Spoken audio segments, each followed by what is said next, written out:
Bien, empecemos por ver qué es un obelisco. Definiciones del diccionario. Menhir es un monumento megalítico que consiste en una piedra alargada colocada verticalmente en el suelo. Un obelisco es un pilar muy alto de 4 caras iguales, un poco convergentes y terminado por una punta piramidal muy achatada que sirve de adorno en lugares públicos. Vamos a volver sobre esto. Estela, monumento conmemorativo que se erige sobre el suelo en forma de lápida, pedestal o cipo. No sé lo que es un cipo ni lo encontré. Hito o mojón, poste de piedra, por lo común labrada, que sirve para indicar la dirección o la distancia en los caminos o para delimitar terrenos. Señal que se coloca en el despoblado para que sirva de guía. Y finalmente una columna es un soporte de gran altura en relación con su ancho, usualmente de sección circular, pero no siempre así. Bueno, lo que yo quería comentar, que en esa definición de obelisco dice que la punta piramidal es muy achatada, lo cual no es siempre cierto, y por otro lado dice que sirve de adorno en lugares públicos, y esto es una definición francamente tonta, porque no sirve de adorno. Todos los obeliscos han sido colocados con un objetivo que no es exclusivamente el estético. Bien, ¿qué definen de alguna manera estos obeliscos con el objetivo con el que fueron inicialmente construidos y con lo que el tiempo nos ha ido aportando? Su función, su forma y su material. Con respecto a su función, los obeliscos antiguos eran elementos constitutivos de conjuntos monumentales, usualmente templos, y la mayor parte de las veces formaban pares. Es decir, nunca había obeliscos sueltos en el medio de la nada o en el medio de una ciudad o frente a una pirámide. Su uso como monumentos aislados es muy posterior a los egipcios, diríamos que es completamente moderno, comparado con el tiempo que hace que se nos fueron los egipcios. No era un objeto creado con una función conmemorativa de un hecho particular, sino como homenaje de un faraón a un dios. Estaban muy vinculados a la persona del faraón y al templo en el cual iban a ser colocados. Y inicialmente, naturalmente, bueno, lo de naturalmente lo podemos discutir, eran monolíticos. Bien, con respecto a la forma, tenían forma de obelisco. ¿Sí? ¿Y qué forma tiene un obelisco? Tiene un tope de forma piramidal, generalmente de lados triangulares isósceles, y el tronco del obelisco es un prisma de lados trapezoidales que tiene mucha más longitud que ancho, pero que su sección es cuadrada. Bien, estas cosas cuando uno busca en internet también aparecen como imágenes de obeliscos, porque a veces la inteligencia artificial no es tan inteligente, porque no le enseñaron. Es decir, la inteligencia artificial sabe lo que le enseñan. Entonces, estas cosas aparecen, y acá me encontré con un símbolo que me llamó mucho la atención y que aparecía en la imagen del frontispicio de la charla, y estoy ahora tratando de averiguar qué relación hay entre esas imágenes, porque no deben estar totalmente desconectadas. Más allá de la similitud visual, algo de esto debe estar relacionado. Pero por ahora no pude avanzar en eso, pero lo menciono. Otras formas que aparecen como obeliscos en distintos lugares, que muchas veces son cosas demasiado complejas para ser consideradas obeliscos, o como en el caso de este monumento en Oslo, de la columna que está en el centro, que es de sección circular directamente, y lo otro es el monumento que está en Córdoba, Miriam Stafford, que mirado desde un costado puede llegar a parecer un obelisco, pero cuando uno lo mira del otro costado es una construcción mucho más compleja. Y estas otras cosas, que algunas más bien parecen como cohetes, en el siglo XX se ha trabajado mucho el obelisco como instalación desde el punto de vista de los artistas. Han tomado la forma y le han dado distintas formas de trabajar o expresarse sobre obeliscos, incluso sobre los obeliscos naturales. Esto lo vamos a ver cuando veamos el obelisco de Buenos Aires, todas las cosas que se han hecho sobre el pobre obelisco de Buenos Aires, que no corresponde hacer sobre un monumento que tiene un objetivo y un mensaje. Y luego tenemos, por ejemplo, la imagen del final, que es una estela de piedra, pero que, como yo comentaba, a veces aparece mencionadas como obeliscos. Bien, y esto ya es como el colmo. Es decir, un cono descrito como si fuera un obelisco, y lo que es gracioso es que él dice, un obelisco que recuerda a la Torre de Babel. Entonces, si es un obelisco, no es una torre, ¿verdad? La otra parte que faltaba para definir esta situación es el material. ¿De qué están hechos los obeliscos? Los obeliscos de la antigüedad estaban hechos de piedra y eran monolíticos. Esa foto está verticalizada, ahora la vamos a ver en posición normal, pero para permitir el espacio. El obelisco de en medio también está hecho de piedras, pero es una sucesión de mármoles aplicados sobre un basamento. Y el último obelisco está hecho de bicicletas. Es un obelisco que está en Estados Unidos, moderno, lo vamos a volver a ver cuando veamos la sesión de obeliscos modernos, pero lo gracioso es que está hecho de bicicletas. Bien, esta es la foto horizontalizada.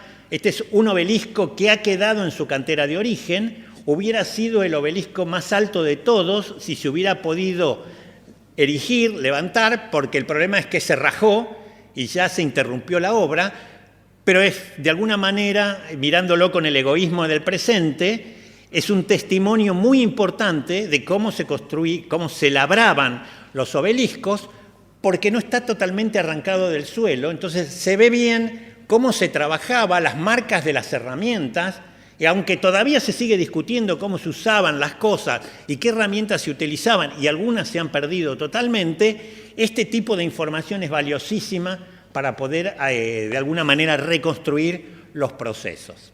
Entonces, aquí vemos totalmente la parte de abajo del obelisco aún unida a la materia prima en la cantera. Materiales. Bueno, los materiales habitualmente están descritos, la mayoría de los obeliscos, el 95%, son granito de Asuán. El granito de Asuán puede ser granito desde el punto de vista amplio de lo que diríamos la forma general de la roca, pero específicamente, como vamos a ver ahora, hay variaciones. Todas estas muestras que ustedes están viendo son muestras de las canteras de Asuán, y como ustedes pueden ver, no son todas iguales.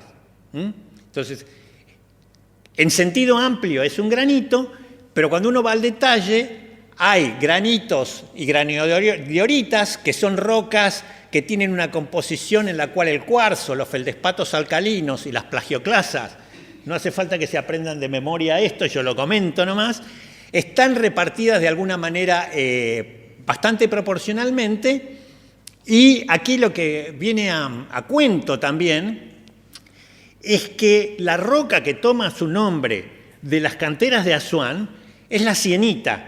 Asuán, el nombre antiguo era Siene, y en realidad las sienitas no responden a la composición de los granitos y las granodoritas de Asuán. Ahí hay un error de nomenclatura que ha perdurado, pero lo que es divertido es que Siene es la famosa siena que usó Eratóstenes para calcular la longitud del meridiano terrestre y tomar el tamaño de la Tierra. Es la Siena de Alejandría y no la Siena de Italia. Mucha gente cree que esa medición se hizo entre Alejandría y la Siena de Italia, y no es así. Se hizo toda en Egipto y no voy a entrar en el detalle del asunto, pero como curiosidad. Bien, la cuestión que esa famosa sienita, que no es la roca característica de Sienne, tiene muchísimo menos cuarzo del que tiene un granito normal o una granodiorita. Pero si miramos esa muestra y no somos muy expertos, esa roca parece perfectamente un granito. Esto también es una sienita, y ya es distinta, pero también hay granitos que los colores son parecidos. El problema es que los minerales no son los mismos, fundamentalmente ni están en la misma proporción. Para los que no lo saben, yo soy geólogo, por eso los entretengo con esto. Bueno, y además, dentro de todas estas variedades de granito granodiorita que habíamos visto en la misma cantera de Asuán y en la zona de cantereo, digamos, hay lo que se llama distintas texturas. Los cristales tienen distintos tamaños y distintas distribuciones. En este caso tenemos lo que se llama un granito de textura porfiroide. ¿Por qué? Porque estos feldespatos de color más rojizo aparecen en cristales mucho más grandes que el resto de los minerales. Esto simplemente para ver que este aspecto del análisis de lo que se llama la petrografía de los monumentos es algo que hoy en día está muy desarrollado, pero antes era todo monumento de piedra, punto. Hoy en día, sobre todo para el área de conservación, es muy importante conocer al detalle qué piedra es. Bien, se confunde muchas veces por el color rojo y por el tema de que los egipcios y de los romanos importaban desde Egipto una roca que los egipcios usaron poquísimo, que es el pórfido rojo, que se convirtió en la piedra púrpura del símbolo imperial de los romanos. Solamente la podían usar los emperadores y su familia, y esto es en el Museo Vaticano, una gran fuente, un gran cuenco de pórfido traído de Egipto, que a veces no es tan rojo ni tan parejo. Esto es una roca de tipo porfírico, una brecha porfírica, porque tiene fragmentos de rocas que se fueron rompiendo y después quedaron soldadas en el proceso de la erupción de este material. Y el otro famoso monumento de pórfido, que no es pórfido, es la famosa tumba de Napoleón, que no es una roca ígnea como es el pórfido, sino que es una roca primero sedimentaria y luego sometido a un proceso metamórfico, que es una cuarcita, que además, en lugar de venir del sur, como sería la relación de Egipto con Francia, viene del norte, viene de la zona de Carelia, digamos más o menos en la base de donde brota la península escandinava, y es una cuarcita de color rojo que por supuesto era muchísimo más barata y más fácil de acceder en el siglo XIX, cuando el rey de Francia decide hacer la tumba de Napoleón y traer las cenizas que estaban en Santa Elena a París. Así que bueno, no es un pórfido rojo y tampoco está hecha de cuarzo rojo, aun cuando el mineral sea cuarcita. Es decir, perdón, la roca es cuarcita, el mineral es cuarzo, pero si uno dice de cuarzo rojo, técnicamente debería estar todo tallado en un solo cristal de cuarzo, y no ocurre así. Son muy pequeños cristales, granos de arena que se cementaron, que se unieron y que ahora nos dan esa roca tan atractiva. Bien, para cerrar un poco esta parte de la litología y volver a los obeliscos egipcios, el Ente Nacional, digamos, de Turismo y Arqueología de Egipto define los obeliscos como monumentos icónicos y obras maestras de la ingeniería del antiguo Egipto. Se encuentran por todo Egipto, lo cual no es del todo cierto, y normalmente se alzan en pares imponentes frente a las entradas de los templos. Conocidos en el antiguo idioma egipcio como teken, están hechos de una sola pieza de piedra con un fuste cuadrado y rematados con un piramidion o piramidión dorado para reflejar los rayos del sol. Los obeliscos están asociados a la mitología solar, representando al Ben-Ben, o primera tierra que surgió en los albores de los tiempos y de las cuales el dios Sol, el Sol ahí tendría que haber estado puesto con mayúscula, se paró para crear el universo. A los reyes, o sea, primero se crea la tierra y después el universo. A los reyes egipcios les gustaba tener obeliscos hechos por ellos y dedicados a sí mismos, tallando sus nombres y dedicatorias religiosas en los 4 lados del fuste del obelisco. En realidad, esto de dedicados a sí mismos, yo creo que debe ser un problema de traducción, porque no estaban dedicados a sí mismos, eran parte de la ornamentación y del simbolismo de los templos. Bien, en el Renacimiento renace, por decirlo redundantemente, el interés por todo lo romano, renace el interés por todo lo egipcio a partir de los romanos. Recuerden que Roma tuvo una dependencia muy fuerte culturalmente de Egipto, incluso muchas de los cultos egipcios se llevan a Roma. Y se llaman, por supuesto, como vamos a ver en la próxima charla, un montón de obeliscos. Y el que inicia esto es un señor que se llama Athanasius Kircher, que era traductor de, entre los millones de cosas que hace, vamos a ver por qué es un personaje muy querido por los geólogos, pero él se vende en algunos aspectos como especialista en la traducción de los jeroglíficos. La verdad verdadera es que era un gran inventor de macanas y no tradujo nada de lo que realmente estaba escrito. Pero se dio el lujo de publicar un libro fantástico y dedicado a los monarcas de la época. Tenía un museo espectacular que se ha perdido casi totalmente en Roma. Él era jesuita y, digamos, nuestro cariño por él como geólogos es que escribió un libro espectacular que de alguna manera da inicio a volver a mirar la historia de la Tierra, el interior de la Tierra, y él genera toda una serie de ilustraciones con las cuales explica sus teorías, muchas de las cuales son totalmente locas para el día de hoy, pero pensemos que estamos empezando a renovar toda una serie de ideas y a recrear hipótesis para explicar la Tierra, con lo que se llamaban los hidrofiláceos, que unían los cuerpos de agua subterránea, se está introduciendo el concepto de agua subterránea, y los pirofiláceos, que eran los que alimentaban las cámaras desde las cuales salía el magma de los volcanes.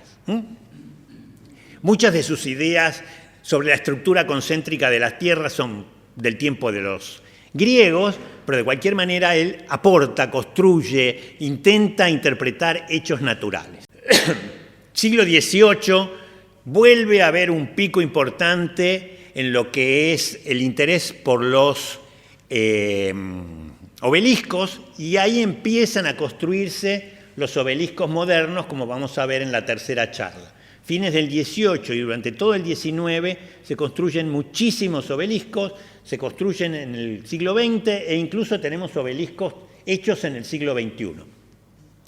Pero esto es solamente el spoiler de la charla de más adelante. Entonces nos vamos a ver los obeliscos de la antigüedad. Nos vamos a Egipto y vamos a empezar a ver, que sería el tema principal de la charla de hoy, los obeliscos que están aún in situ, o por lo menos todavía están en Egipto. Es decir, es curioso porque una forma tan sólida, tan como de estoy acá y de acá no me muevo, ya los egipcios las movían por todos lados y no era fácil de transportar, pero hay muchos, ya los mismos faraones se robaban los obeliscos unos a otros, incluso les cambiaban los nombres. Es decir, hay muy fuertes sospechas, yo diría que hay cierta certeza, de que muchos de los obeliscos de Ramsés II son hechos por faraones anteriores y le cambiaban el jeroglífico y le ponían el jeroglífico de Ramsés II. Pero bueno, a ver. Aquí tenemos Egipto en su parte del mundo que le toca y tenemos dos núcleos importantes, es decir, no es todo Egipto el que tiene obeliscos, tenemos dos núcleos muy importantes, uno que está en la parte centro-sur, en lo que era el Alto Egipto, y otro que está en la parte de la desembocadura del Nilo y digamos lo que es el delta del Nilo, que era el Bajo Egipto. Reinos diferentes que en algún momento se unen, si no vamos a entrar en la historia de Egipto porque no la sé. Si no, no se la perdían. Lugares donde hubo obeliscos. Fíjense qué interesante. Uno no tiene idea de lo superpoblado que está el delta del Nilo. Todo esto que estamos viendo como manchitas sobre el verde son ciudades. Y por el otro lado, de ahí para abajo, hay muy poco porque es el desierto, es la zona desértica de Egipto. Los lugares en el delta y un poquito más abajo, en un antiguo delta, porque en realidad toda esta parte de este costado en algún momento también fue una desembocadura del Nilo al Mediterráneo, tenemos Alejandría, donde los obeliscos se colocan en tiempos de los romanos, se trasladan obeliscos a Alejandría, una ciudad que se llamaba Sais, otra que se llama Tanis, Atribis, Heliópolis, que lo vamos a ver después, era el templo más importante de la antigüedad egipcia y que después se construye en Karnak y otras cosas. Menfis y Saqqara, Saqqara donde están las famosas pirámides escalonadas, y Fayum.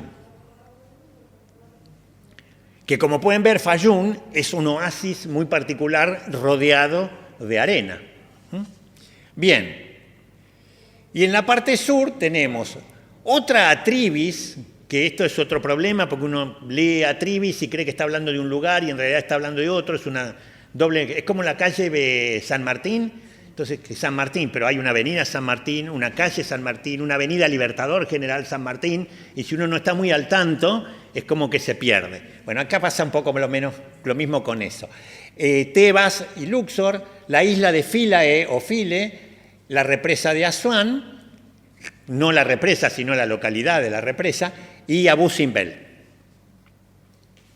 Bien, entonces, en Alejandría tuvimos varios obeliscos, algunos antiguos, que por ejemplo, que se recuperó de un naufragio, perdón, de un naufragio no, de la parte...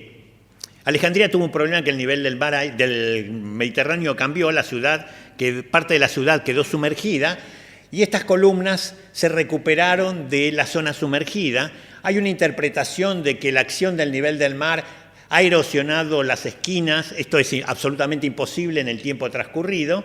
El problema de desbaste de las esquinas debe haber venido por otras razones y ser anterior. Y vamos a ver que hay un ejemplo más adelante que nos puede contar algo con respecto a esta situación. Y esta es una de las pocas estructuras de obeliscos que está hecha en cuarcita. Por eso lo puse un poco ahí resaltado. Los datos no están completos porque año de construcción en muchos casos es tal época, pero no hay un año concreto. El fichero me queda todavía para completar. Y de algunos tengo los datos de las alturas, de otros tampoco. Después vamos a ver que alguna información incluso es contradictoria. La localización, perdón, a ver, que no lo comenté, tanto como provienen del famoso templo de Heliópolis, templo de Ra en Heliópolis, y esto quedó un fragmento, pobre. Y sí es de granito rojo, constructor Seti I, reutilizado, ven aquí, acá está claro, por Ramsés II. Heliópolis, aquí tenemos otro obelisco de cuarcita.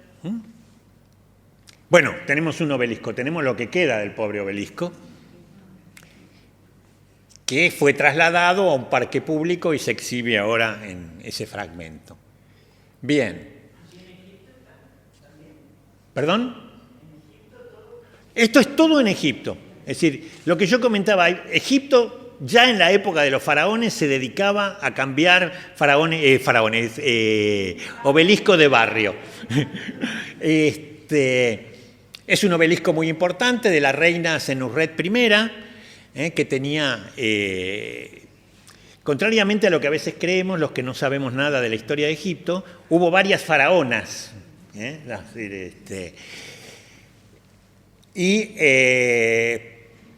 Pero el título que usaban las faraonas era de faraón.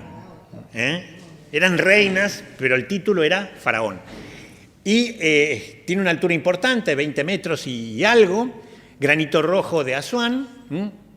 Pero sigue, si bien se lo trasladó, sigue en Heliópolis. Hoy en día Heliópolis, como Giza, donde están las pirámides, son barrios periféricos del Cairo. Es decir, el Cairo ha absorbido cosas que en el pasado no estaban tan cerca unas de otras. Yo les comenté que en la segunda mitad del 18 y durante todo el 19 hay un gran fanatismo por los obeliscos. Los nobles europeos y sobre todo los ingleses se dedican a pasear por todo el mundo y la antigüedad, el famoso tour de los nobles ingleses, y muchos de ellos se dedican a registrar con acuarelas y con dibujos estos obeliscos. Acá tenemos los obeliscos de Heliópolis. Nos vamos a la ciudad de Tanis, que también proveyó muchos obeliscos. Acá podemos ver en el centro del templo, todas las cosas que están de a pares son obeliscos. Ahí en el eje longitudinal del templo. Esto es un estudio que hizo un investigador donde recorre los lugares y muestra la ubicación de los fragmentos de obeliscos. Y fíjense que los fragmentos están dando la idea también de la distribución en pares. Y de aquí se encontraron fragmentos como para reconstruir 12 obeliscos diferentes, de los cuales 3 están, los vamos a ver ahora, están en El Cairo, en la isla de Gesira, en el Museo de Egipto del Cairo, en el gran museo que se inauguró hace poco, espectacular, y uno de ellos en el Aeropuerto Internacional del Cairo. O sea, hoy en día los egipcios siguen moviendo sus obeliscos.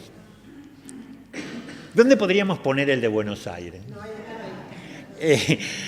Entonces, fíjense, hay algunos que están volcados en el suelo, hay fragmentos, esto es una punta que evidentemente en algún momento alguien la verticalizó, porque si esto se fue a parar al suelo es porque se cayó y debe haber caído acostada. Bien, el obelisco de Teti, que está en la zona de Giza, en una plazoleta, había sido trasladado de Heliópolis al templo de Tanis, y del templo de Tanis es traído a Giza. El del aeropuerto, con un monumento horroroso, porque el basamento se come el obelisco, es más importante el basamento que el obelisco. Y este tiene 17 metros de altura según algunos autores y 19,2 metros según otros. Constructor Ramsés II, el gran acopiador de obeliscos. Y este que está en la isla de Gesira, en el Cairo, en uno de los brazos del Nilo, que también fue trasladado desde Tanis. Y luego, en el Gran Museo Nuevo de Arqueología de Egipto, este obelisco que cuando uno aparece, la inteligencia artificial traduce como colgante, pero en realidad no cuelga de ninguna parte.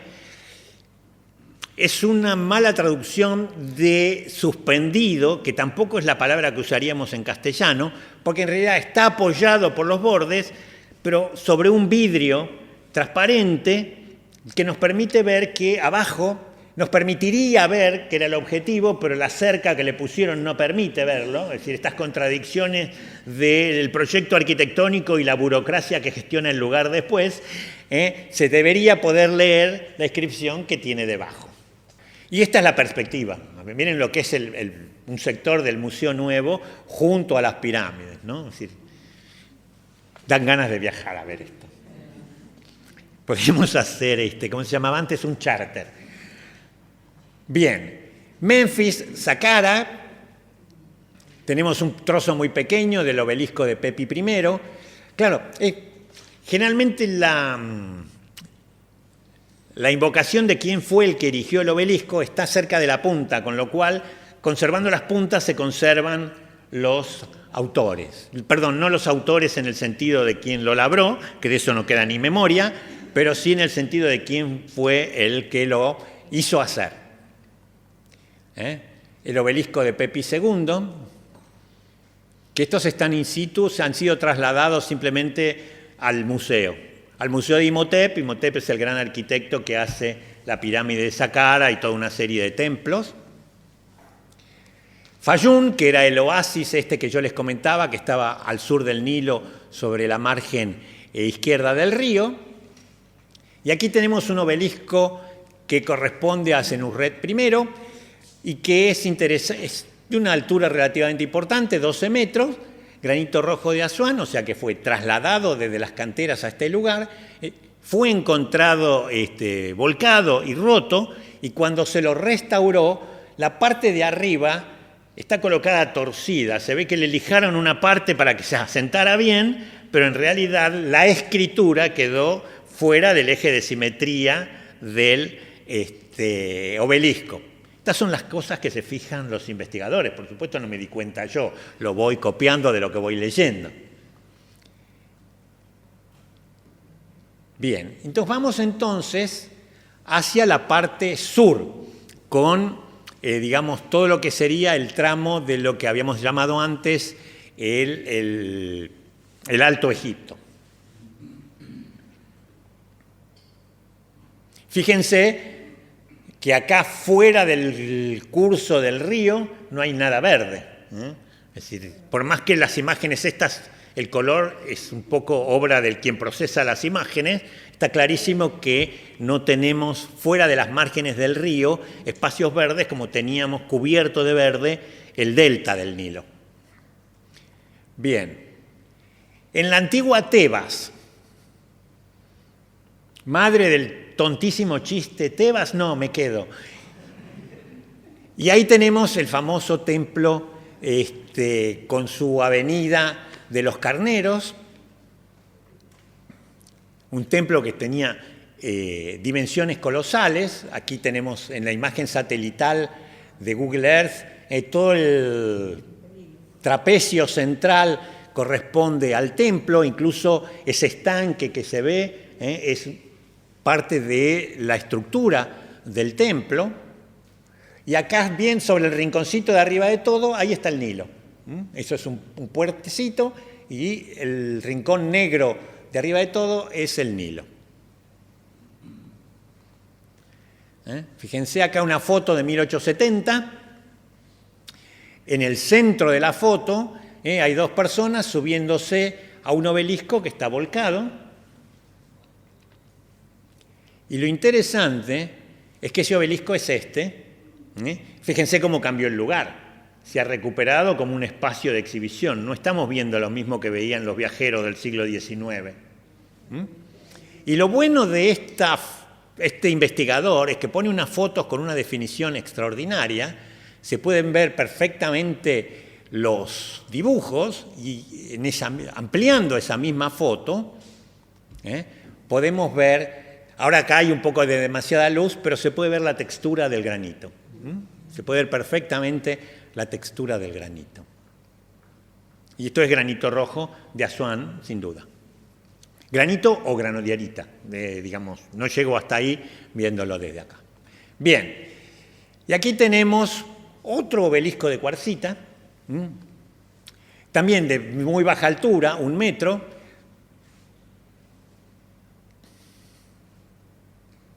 en ese templo de Karnak.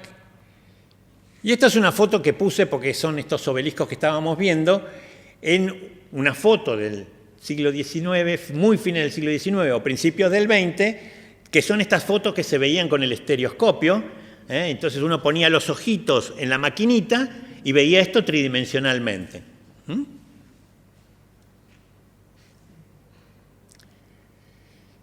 El obelisco de Tutmosis. Estos obeliscos, por supuesto, ya estamos en un templo, están in situ. Algunos pueden haber sido trasladados, no en este caso, pero algunos, como habíamos visto, eran trasladados de un templo a otro, pero estos están in situ, ahí se ven bien las columnatas famosas del templo de Karnak.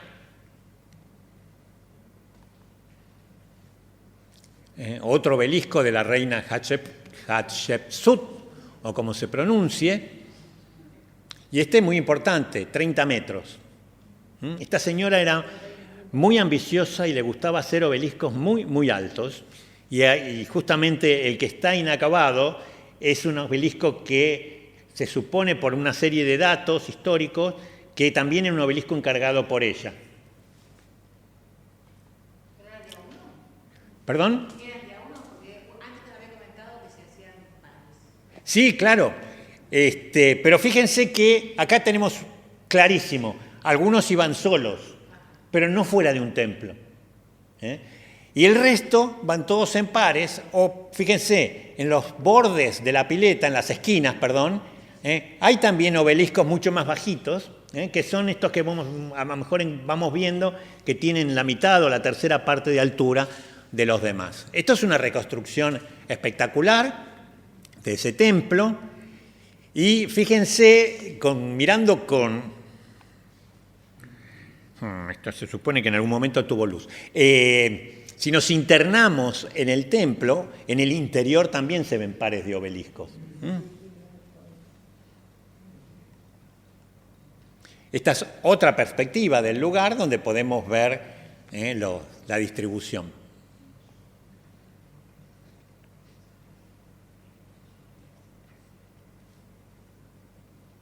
Y a veces resulta muy difícil, cuando los epígrafes de las fotografías no dan detalles, obelisco en el templo de Karnak. Sí, pero ¿cuál de todos? ¿En qué parte del templo?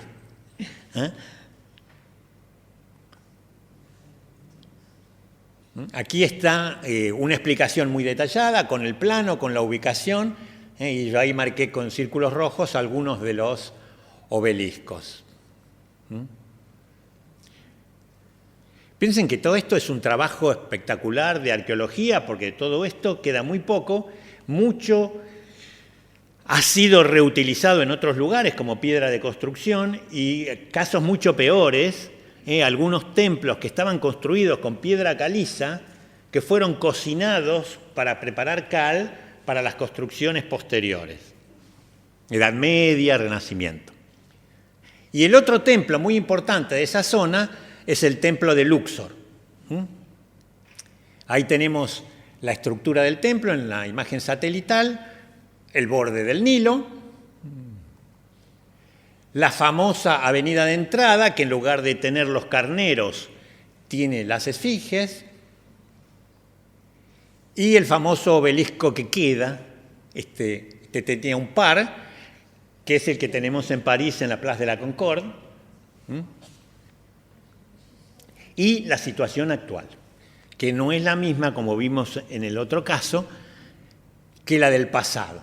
Fíjense, esto es 1846, las estatuas están enterradas en la arena hasta la mitad de los torsos, el obelisco está a la mitad del obelisco todavía bajo la arena, es decir, el viento del desierto va, viene, acumula arena en un sitio, acumula en el otro, y estos obeliscos, estos monumentos estuvieron durante mucho tiempo semi-enterrados en la arena.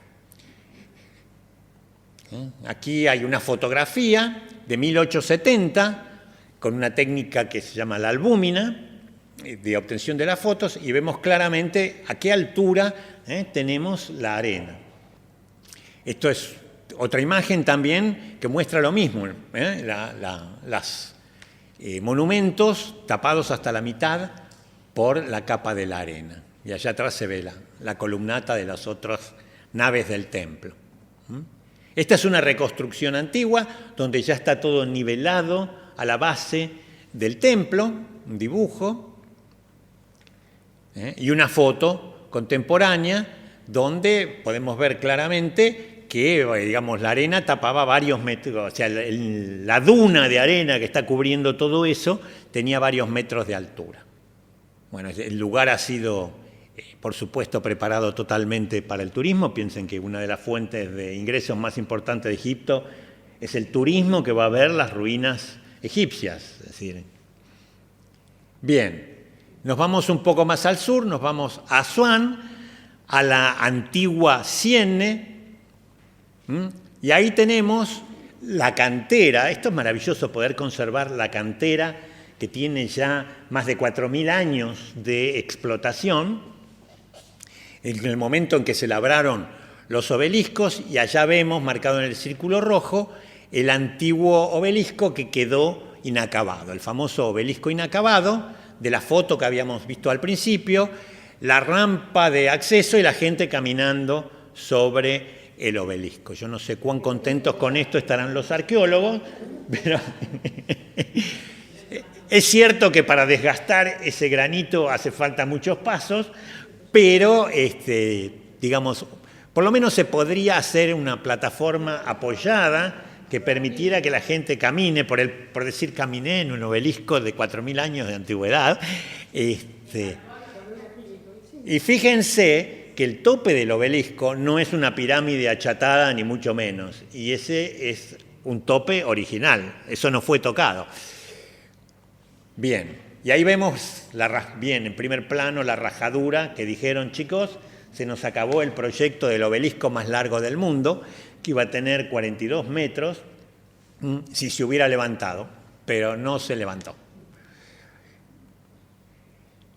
Y el otro tema que es súper interesante, uno es cómo hacían para tallar estos obeliscos en la roca, para que fuera una sola pieza, para sacarlo del lugar, llevarlo hasta el río, que no estaba muy lejos, es verdad, pero que había que llevarlo de cualquier manera, y luego trasladaron centenares de kilómetros por el río hasta el lugar de destino.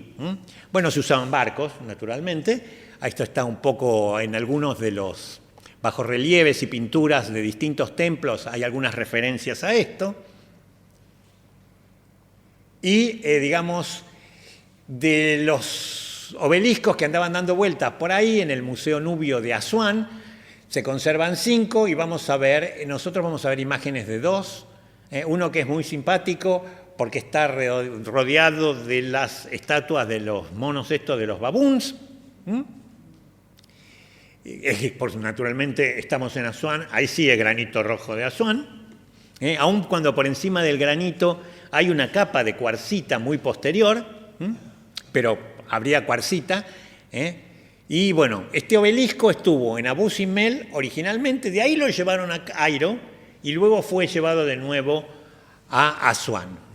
No es muy alto, no tengo el dato exacto de la altura, ni se sabe exactamente en qué templo estaba, porque cuando fue trasladado de Abu Simbel al Cairo no quedó mucho registro de eso. O por lo menos no quedó registrado en algún lugar de los que uno tiene acceso normalmente. Este es muy interesante porque es un obelisco que estaba tan al sur ¿cómo se llama esto?, de Egipto, que actualmente es el Sudán, ni siquiera es Egipto, y está en el Museo Nubio, y fue recuperado como columna de una iglesia. O sea, el perfil prismático fue pulido a perfil circular y se sabe que era un obelisco porque conserva inscripción. Es decir, dentro de esa columna hay una parte que tiene una inscripción que permite reconocer que fue un obelisco. Debe haber pasado con muchos que no quedó la inscripción y son columnas hoy en día y no tenemos registro de que en algún momento a lo mejor fueron un obelisco. Como nos pasa cuando vamos a Roma y vemos esos pisos de mosaico maravillosos, donde a lo mejor vemos un pedacito de pórfido rojo de este tamaño y no tenemos conciencia de que puede haber sido un pedazo proveniente de una columna de 1,5 metros de diámetro que se fue rompiendo y se fue reciclando y cada vez cosas más chiquitas. Hasta los famosos mosaicos estos cosmatescos, que son hechos todos con rezago de piedras de la época romana. Es decir, Roma empezó a volver a importar piedras creo que en el siglo XVIII. Todo lo anterior es reciclado de material del Imperio Romano. Bien. Por supuesto, esto no es todas las fuentes de información, estas son las más interesantes. Si en algún momento alguien quiere explorar todo esto, me avisa, se conecta conmigo y yo les cuento un poco de dónde fue saliendo la información, pero lo más fundamental es esto. Por supuesto, como en todas partes, en algunos lugares hay algunos errores, pero no son de los más graves. Hay lugares donde se dicen pavadas, como los lugares donde sale lo de la pirámide de Arita, pero hay lugares que son más serios. Y hay esa página de Hiroyuki Nagase, es un japonés que trabaja con Shoji Okamoto, han recorrido todo el mundo, han visitado varias veces todos los obeliscos, las han sacado fotos, han buceado en la información, es decir, es un archivo muy, muy interesante sobre los obeliscos de la antigüedad. Wikipedia no solo tiene los obeliscos egipcios, tiene también obeliscos modernos. Y con esto damos fin a la charla de hoy. Les comento esto de que los obeliscos de la antigüedad tienen la segunda parte, que va a ser el miércoles que viene a las 5 de la tarde. Y vamos a ver los obeliscos relocalizados en Roma, que de Roma a su vez pasaron a otros destinos en Europa, los que fueron directamente a otros destinos, porque por ejemplo tenemos un obelisco en la ciudad de Arles, en Francia, ¿Pero por qué? Porque los emperadores de Roma, Bizancio, porque ya estamos hablando de un tardío imperio romano, uno de estos emperadores le encantaba la ciudad de Arles y dijo, yo voy a llevar un obelisco a Arles. Y luego... ¿Cómo? Sí. Exactamente. En otros destinos, el más lejano de todos es el que está en Nueva York, que era uno de los obeliscos de Alejandría, de los que el par es el que está en Londres, y las dos reciben el nombre de las agujas de Cleopatra. Aun cuando Cleopatra no tuvo absolutamente nada que ver con esos obeliscos. Pero eso pasa todo el tiempo. Y luego tenemos, muy poco, pero hay material, de obeliscos, con forma de obeliscos, con otros orígenes, o no tan forma de obelisco, en África, y uno solo registré yo en América. Para la tercera charla nos quedarían los obeliscos modernos, y para la cuarta, la charla que sería la frutilla de todo este postre, el obelisco de Buenos Aires, donde tenemos para señalar que el obelisco tiene una hermanita mayor de edad, pero menor de tamaño, que ya se estarán imaginando cuál es. Y vamos a ver un poco la historia de su construcción y luego esto que se llama usos y abusos, lo que yo comentaba antes, de que el obelisco de Buenos Aires ha sido usado para cosas totalmente inapropiadas, por decirlo de alguna manera. Y luego, bueno, el tema de los artistas modernos que crean obeliscos o formas que parecen obeliscos o que intervienen modelos de los obeliscos. Por acá lo tenemos escondido en algún lado, al artista que trabaja justamente con lo que ustedes pueden ver aquí al lado, que eso es de alguna manera un homenaje al obelisco, no es un uso del obelisco. Si yo voy y mamarracho el obelisco, estoy haciendo algo impropio con un obelisco. En cambio, si yo digo, esta forma puedo decorarla y hago un obelisco a escala, y si quiero hago un obelisco tamaño natural, pero digamos, pero no, imagínense si yo me dedicara a pintarrajear el monumento a San Martín. Me llevan preso inmediatamente. ¿Por qué puedo pintarrajear el obelisco? Bueno, y con esto damos por finalizada la charla.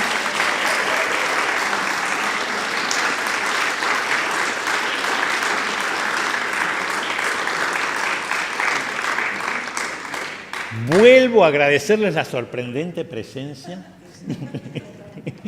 y los invito para el miércoles que viene. Y cualquier pregunta que esté por ahí dando vueltas,